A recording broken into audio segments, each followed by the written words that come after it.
Good morning. Welcome to CBSBaltimore.com and First Warning Weather. It's another warm and humid start to the day. In these clouds, well, we're going to welcome Jose to the mid-Atlantic, but just for today.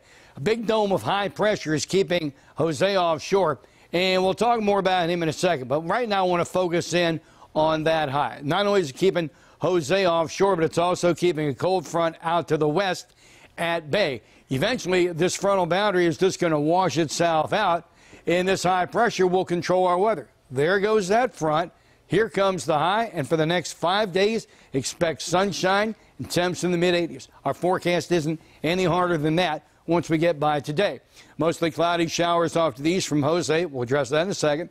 82 degrees is going to be the high tonight. We clear out 66 degrees, and then through the 5-day, we're looking at sun and temperatures in the mid-80s. Remember, we'll start fall late afternoon on Friday. Now, let's talk about Jose. Here's first warning, top the weather radar. Notice the timestamp. I'm making this presentation for you just after 7 o'clock. And indeed, we're seeing bands of rain come ashore. We're not looking at flooding rains.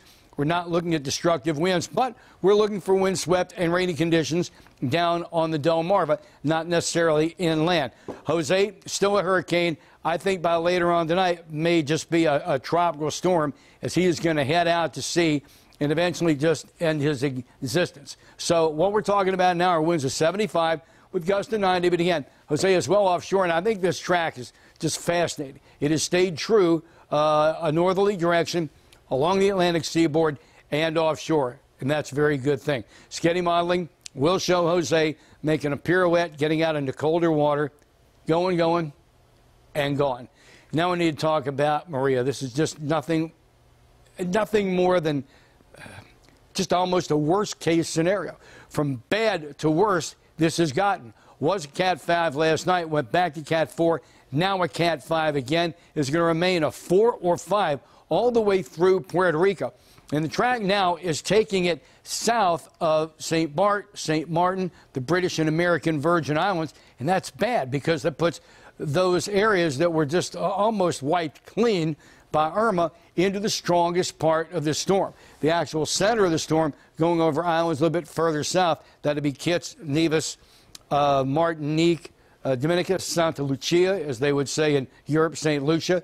It's everywhere you might want to go on vacation has had some real problems this hurricane season. And the spaghetti modeling shows we're not done with Irma as a story, even once she gets by, a direct hit on Puerto Rico.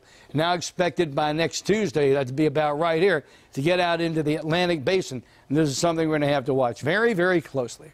Meanwhile, we've got some great weather coming our way. I mean, some spectacular late summer, early fall conditions. Thanks so much for stopping by. CBSBaltimore.com and First Warning Weather.